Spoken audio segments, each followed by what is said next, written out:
There's a treadle hammer that I built, what, 15 years ago? Geez, has it been that long? Probably been more than that. Yeah, unfortunately it probably has.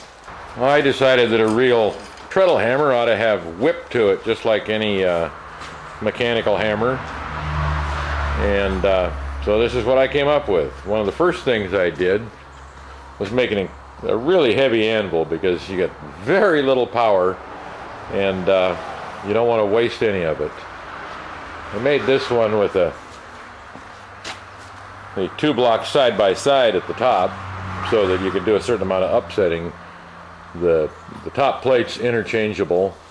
You got 2-3 different dies that just drop right in place. One for upsetting, this one for a lot of chisel work and that kind of thing, and also a regular bottom die that matches the top die.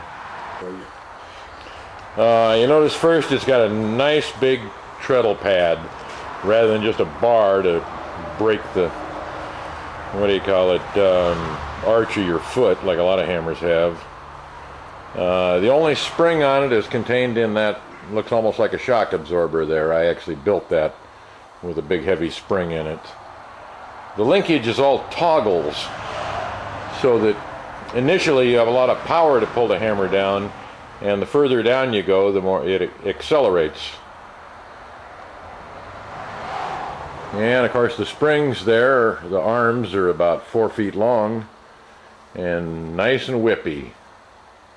It's a very loose connection between the treadle and the hammer. You can see the action to it. It's got a little bit of whip.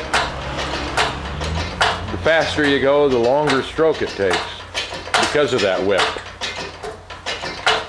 Very easy on your foot. I make it pretty simple to change the dies. They're just held in by a couple of pins. And Mr. Darrell Nelson here is helping me out. Actually, I gave this hammer to him. I had my fun with it.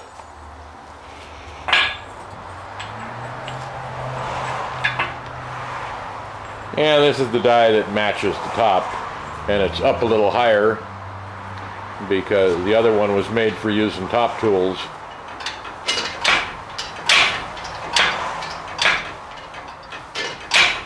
Go ahead.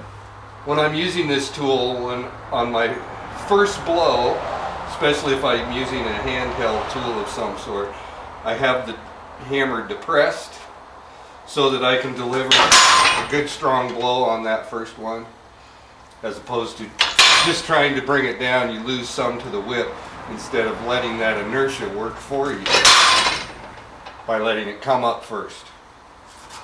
Now step the pedal all the way down slowly. And you see, just like when you're setting up a little giant, it's all the way down to the bottom of the stroke and the dies aren't even touching. But if you see, that's where the whip comes in, exactly like a little giant. It's also incredibly easy on your foot.